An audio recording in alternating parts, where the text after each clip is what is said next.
Evangelho de Marcos, capítulo 16.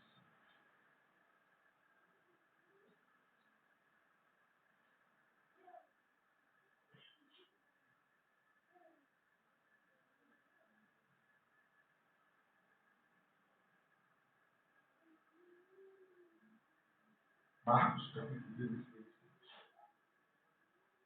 No passado sábado, Maria Madalena e Maria, mãe de Tiago, e Salomé, compraram aromas para ir ungir. No primeiro dia da semana foram ao sepulcro, de manhã cedo, ao nascer do sol. E diziam umas às outras: quem nos removerá a pedra da porta do sepulcro? E, olhando, viram que já a pedra estava removida, e era muito grande. E, entrando no sepulcro, viram um mancebo assentado à direita, vestido de uma roupa comprida branca, e ficaram espantados. Porém, ele disse: não vos assusteis, buscai a Jesus Nazareno, que foi crucificado, já ressuscitou, não está aqui, eis aqui o lugar onde o puseram. Mas ide, dizei a seus discípulos e a Pedro, que ele vai adiante de vós para a Galileia. Ali o vereis, como ele vos disse. E saindo elas apressadamente, fugiram do sepulcro, porque estavam possuídos de temor e assombro. E nada diziam a ninguém, porque temiam. Queridos, ressurreição de Jesus. Eu fiz uma pesquisa na Bíblia e comecei a levantar algumas ressurreições que aconteceram na Bíblia. Se você abrir a sua Bíblia, vai marcar. Vamos ter algumas ressurreições na Bíblia. Vou enumerar algumas. A primeira delas, queridos, quero falar sobre o profeta Elias e a viúva de Rapita. O que aconteceu? Elias é usado por Deus para falar que não ia chover em Israel durante 3 anos e meio. E havia uma fome, havia uma seca. E assim aconteceu. Não choveu. E Deus fala: Elias, vai a uma viúva. E ela vai te sustentar. Quando ele chega à casa da viúva, a viúva está pegando alguns gravetos. Elias fala: não um pouco de água. Ela arruma um pouco de água. Depois ele fala: prepara um bolo para mim, come. E traz aqui. A viúva falou: olha, eu só tenho um pouco de farinha e um pouco de azeite. Eu ia fazer para mim e para o meu filho, e íamos comer isso pela morte. E ele falou: não, pode fazer primeiro para mim. E não vai faltar nem farinha, nem azeite para você. E aquela mulher, assustadoramente, dificilmente um de nós vai deixar de dar para o nosso filho para dar para um estranho. Mas aquela mulher fez aquilo, né, viúva? A mulher fez aquilo, e aí não faltou nem azeite, nem farinha, não acabou mais. Não acabava. Em dado momento, o filho daquela mulher morre, passa mal, fica doente. E ele vem a falecer. Quando ele vem a falecer, a mulher corre para Elias e fala: por que você trouxe os meus pecados à tona? Aquela mulher associou a morte do filho dela como se fosse algo de pecado. Elias pega a criança, ora pela criança, a criança ressuscita e devolve a criança. Outra ressurreição, queridos, que eu achei foi de Elias e a Sunamita. E foi bem parecida a história. A Sunamita, sempre Eliseu passava e ela falou: é um homem de Deus. Eles prepararam um quarto montado para Eliseu.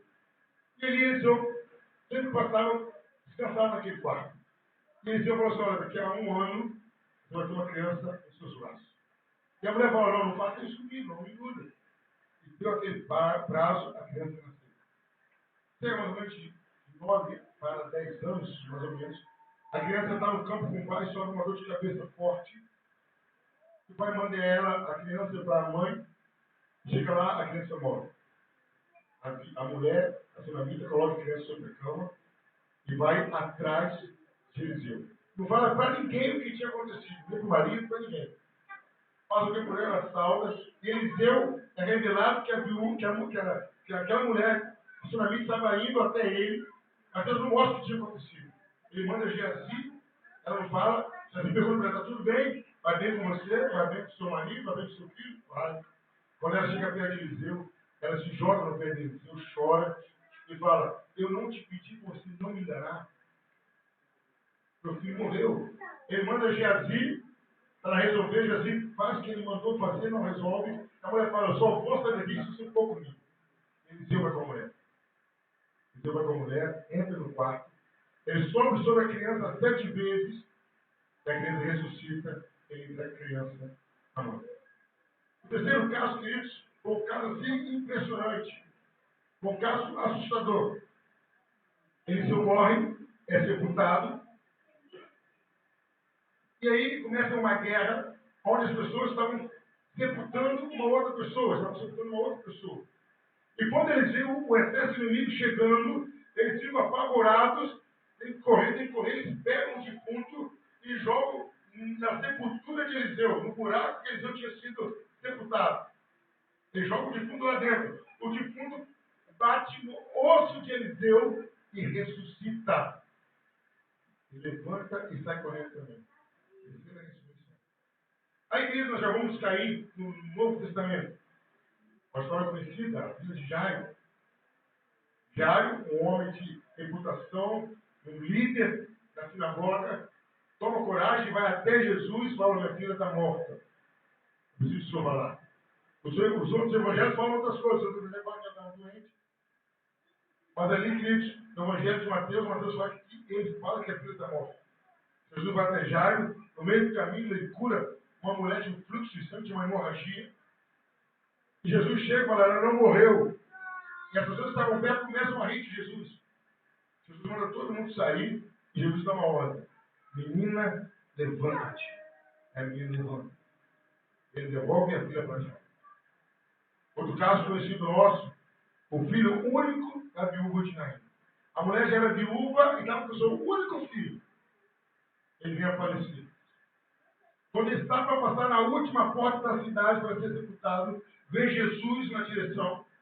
Jesus toca no esquife aonde carregava o morto, todo mundo para, porque ninguém podia tocar no esquife, porque se tornava impuro cerca de mais de 8 dias. Jesus olha para a mãe e fala: não chore, para de chorar.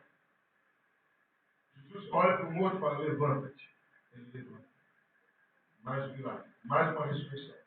Finalmente chegamos aí ao amigo dele, Lázaro. Manda um recado a Jesus que Lázaro está doente. Ele atrasa a sua ida e quando chega ao local, já tinham 4 dias de falecido Lázaro. Lázaro tinha morrido há 4 dias. E para onde o colocaram? E Marcos falou assim: não mexe não, já cheira mal. Jesus fala: eu te disse, se creres, verás a glória de Deus. Você vai tirar a pedra. Tira a pedra, Jesus vira para o morto de 4 dias. Fala: Lázaro, vem para fora. O morto começa a se mexer, Jesus fala: desatai, deixai ir. Mais uma ressurreição. A sexta ressurreição. A sétima ressurreição já é depois que Jesus vai para o céu. Dorcas, uma mulher caridosa que fazia roupa, fazia vestidos, morre. Eles sabem, o pessoal descobre que Pedro estava lá e manda um recado para Pedro: 2 homens vão buscar Pedro. Coitado de Pedro, toda vez que eu ia buscar Pedro para a oração, iam 2 para buscar Pedro. Ou ele não gostava de orar, ou ele era de vestir, um dos dois. Levam Pedro e mostram a Pedro onde ela estava. Pedro dá uma ordem: levanta-te, mulher. A mulher ressuscita. Outro caso de ressurreição que eu achei também, queridos: Paulo estava pregando. No outro dia ele iria participar de uma reunião, mas no dia antes começou a dar falando para Paulo. E Paulo era o seguinte: se deixasse o apóstolo Paulo falar, ele não parava. Ele começou a falar, pregar, e ele estava numa casa que estava no 3º andar. E um rapaz estava acompanhando o sermão, ou o estudo, sentado na janela, no 3º andar. Juízo pouco. Você vai sentar no 3º andar, numa janela. E aí a Bíblia diz, Lucas narrando, que veio um profundo sono do rapaz chamado Eutico. E ele cai e morre. Aí para o estudo, para o sermão, Paulo vai lá, desce, abraça o rapaz, fala: não preocupa não, a vida está aí. Ele está vivo. Volta à palestra, e quando acaba a palestra, o rapaz está morto. No último caso político que eu quero falar sobre ressurreição, está ligado geralmente com Jesus. Quando Jesus entrega o Espírito na cruz, ele está na cruz, ele fala: nas tuas mãos eu entrego o meu Espírito. Naquela hora que Jesus falou aquilo, a Bíblia narra que houve um terremoto, um grande temor na terra, lá no templo de Jerusalém, construído por Salomão, lá no templo. Havia uma cortina entre o Santíssimo Lugar e o Santo Lugar. Eram separados por uma cortina. Lá no templo, sem ter ninguém lá, a cortina é rasgada, de alto a baixo. Tem ninguém fazer isso.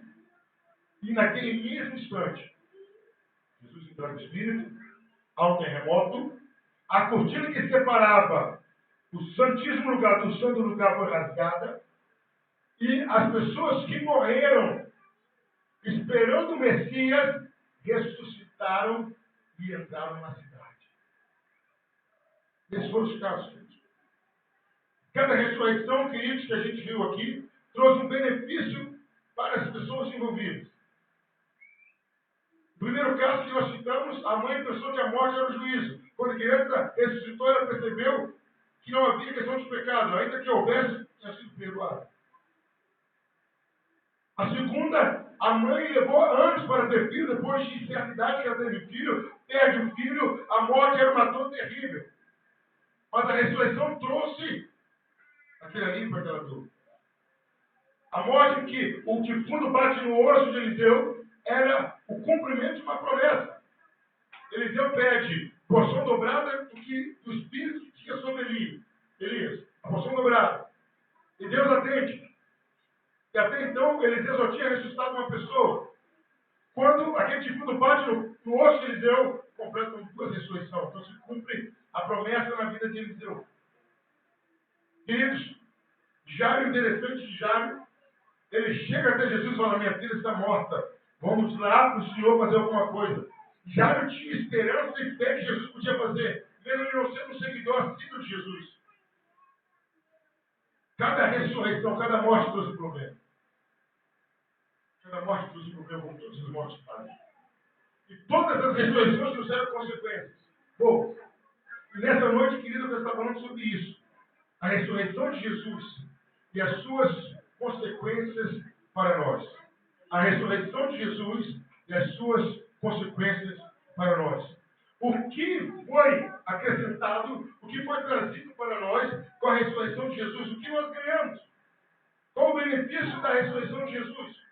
Querido, a primeira coisa que eu quero destacar nessa noite. Quando Jesus ressuscitou, ele autenticou a nossa fé. Quando Jesus ressuscitou, ele tornou válida a nossa fé. E Paulo fala isso com toda propriedade e muita propriedade. Ele disse: se Jesus não tivesse ressuscitado, a nossa fé era vã. Ele quis dizer o quê?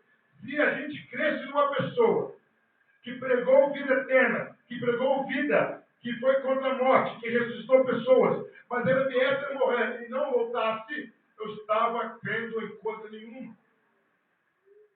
O primeiro benefício que a ressurreição de Jesus traz é que a minha fé não está jogada no vento, que a sua fé não é um desperdício, que a sua fé está pautada e ligada no Deus que vive até hoje.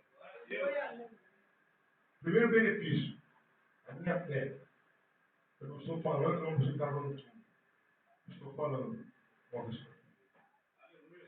Segunda coisa, queridos, que a ressurreição de Jesus traz, e isso aí, queridos, não tem como negar. Paulo também fala o seguinte: se eu creio, se eu espero Jesus só nessa vida, eu sou um dos maiores miseráveis da terra. Se eu vivo em função de Jesus só nessa vida, eu estou perdido. Queridos, a ressurreição de Jesus nos traz conforto na morte. Vamos falar desse tema, vamos discursar sobre isso, porque, queridos, a coisa mais temida na humanidade é a morte. A coisa mais pavorosa é a morte. E, queridos, várias religiões tentam dar alternativas para a morte, tentam dar soluções para a morte, tentam criar caminhos que amenizem a dor da morte. E às vezes, queridos, a gente fica em situação, conversando com um rapaz que eu tinha trabalhado na evangelização dele, a mãe dele já é falecida. Ele perguntou assim para mim: pastor, se eu morrer e for para o céu, minha mãe morreu, ele falando, minha mãe morreu sem Jesus. Minha mãe não era cristã. Se eu morrer e for para o céu, eu vou ver minha mãe?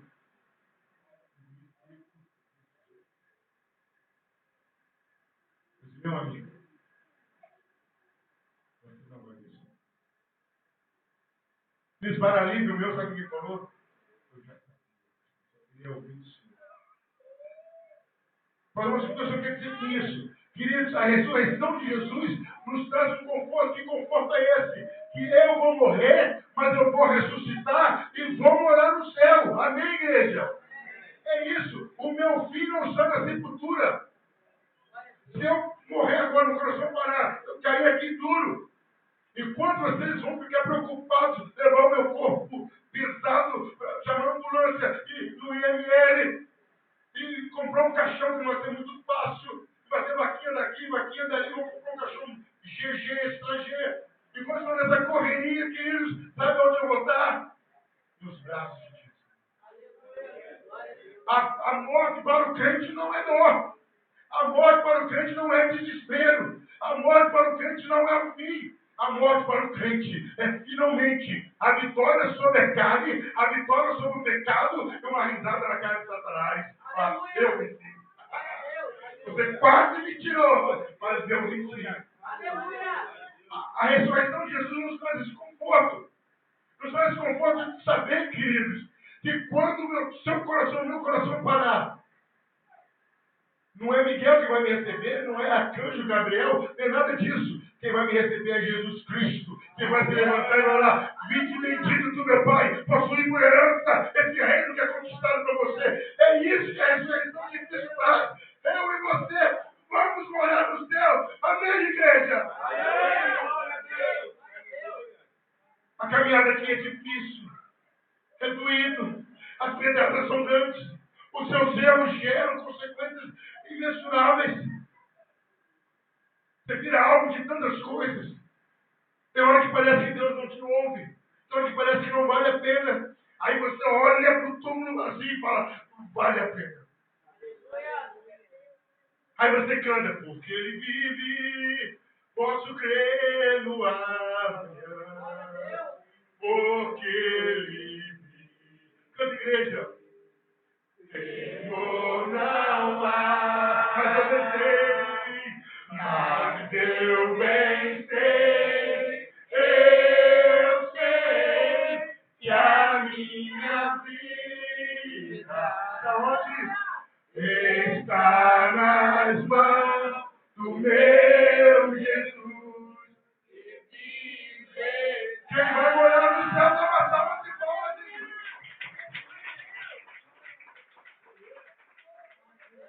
É isso. A ressurreição de Jesus trouxe isso. Olha, meu filho, em João 14, ele esculacha. Não se turbe o vosso coração. Não se preocupe. Creio em Deus, creio também em mim. Na casa de meu Pai, há muitas casas. Tem pessoas que falam: pastor, estou construindo um palácio. Tem que ter um palácio. Meu amigo, se Deus me deu aqui, sem banheiro, o senhor já está rodoado. Tá bom? Então, quais são as consequências da ressurreição de Jesus? Primeiro, a nossa fé não é vã. Fala: a minha fé não é vã. Segundo, a ressurreição de Jesus Cristo traz conforto na morte, a vitória sobre a morte. Terceiro, Cristo, a ressurreição de Jesus, ela autentica essa palavra aqui. Ela confirma essa palavra aqui. Ela diz que tudo que está nessa palavra é verdadeiro e vai se cumprir. A ressurreição de Jesus fala: olha, não olhe para a direita, não olhe para a esquerda, olhe para essa palavra, porque é nessa palavra que vocês vão encontrar vida, vão encontrar poder, vão encontrar força e vão confirmar isso que vocês no céu.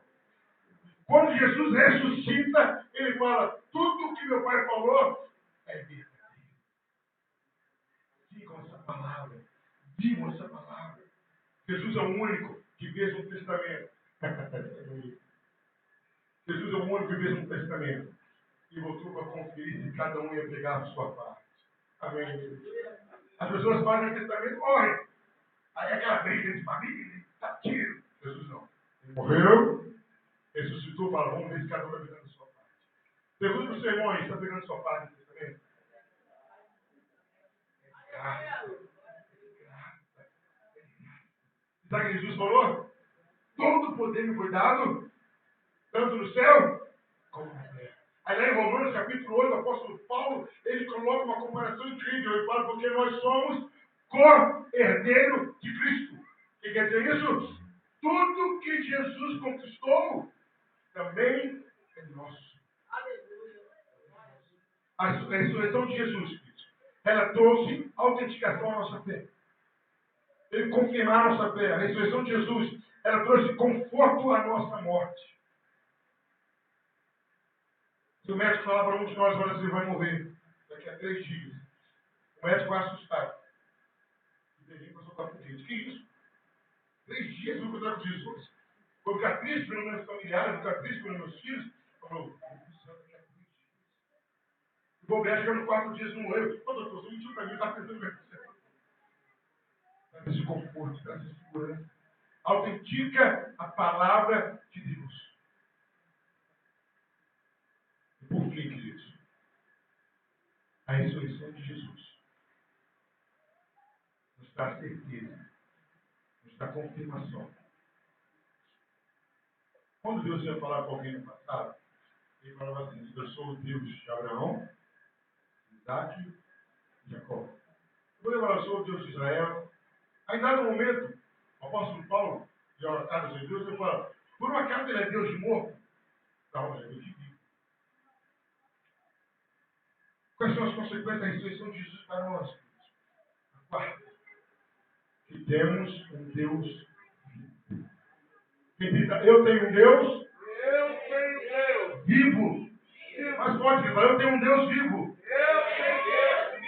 Queridos, mas pastor, onde você quer chegar nisso? Eu queria para para pensar comigo. Eu quero te apresentar essa última alternativa. Se o seu Deus, se o seu Jesus, se o meu Jesus venceu o maior de todos os inimigos, era o diabo? Não. O maior de todos os inimigos sempre foi a morte. O mais temido de todos. Pelo que não era o diabo, qual foi o maior castigo do diabo? Ser lançado na segunda morte. Então a morte é até inimiga de Satanás. O maior inimigo de todos é a morte. Se esse Jesus foi capaz de vencer e venceu a morte, o que é que você tem que crer? Que qualquer que seja o seu problema, coloque na mão dele que ele vai vencer. A ressurreição nos traz a certeza que eu tenho um Deus vivo e todo-poderoso. Ele venceu a morte. Ele venceu os demônios. Ele venceu a enfermidade. Ele não só venceu a morte na vida de outros, como foi falado, mas ele venceu a morte na vida dele mesmo. É o que nós esperamos. Imagina a seguinte cena, queridos. Você vai numa nutricionista para manter seu peso baixo. Você chega na nutricionista, ela tem 120 quilos. Que cresce que essa pessoa vai ter para você? 120 quilos que é para emagrecer. Vai no médico, que trata do seu pulmão. Chega lá, o cara está com um hospital atrás do outro. Aí você vai no irmãozinho que ora, que Deus usa, que cura, que liberta. Você espera ver nele o quê? Um exemplo de tudo. Por que eu estou falando isso? Nós temos esperança em Jesus. Como você ficaria se Jesus não tivesse vencido a morte? Para quem você oraria? Em nome de quem você falaria? Por isso que a ressurreição trouxe para a gente a certeza que nós temos um Deus que pode resolver todos os nossos problemas. Eu quero que você creia nisso, qualquer que seja o seu problema, que é ordem de saúde, que é ordem conjugal, que é ordem financeira, qualquer que seja o seu problema de ordem espiritual, o nosso Jesus, ele venceu a morte para te dar vitória em todas as áreas da sua vida. A ressurreição para a gente significa vitória sobre todos os obstáculos. Creia nisso, meu filho. O Deus que ressuscitou Jesus, ele pode ressuscitar seus sonhos. Ele pode trazer de volta a sua saúde. Ele pode restaurar o seu casamento. Ele pode resolver a sua vida financeira. Ele pode resolver todos os seus problemas. A ressurreição traz essa certeza para a gente. O Deus que ressuscitou Jesus, ele pode resolver os meus problemas. A ressurreição de Jesus. Quais são as suas consequências? A autenticação da minha fé. Conforto na hora da minha morte.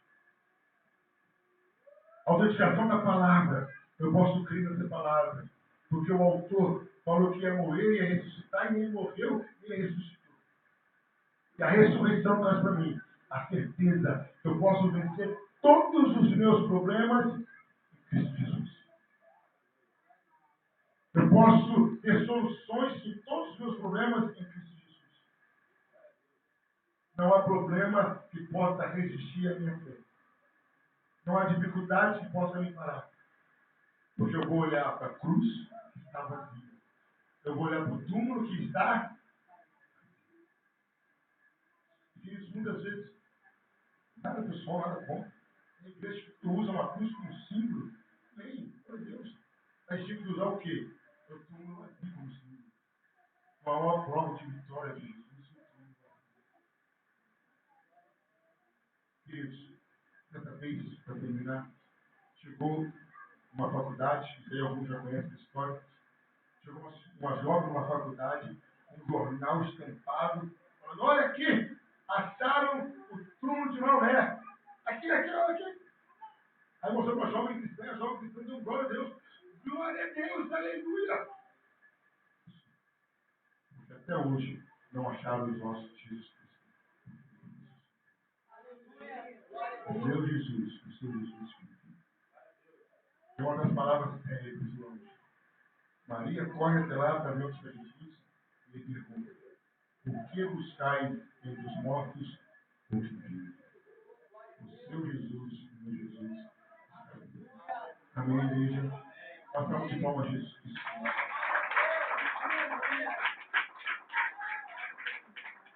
E estamos chegando ao final do nosso culto.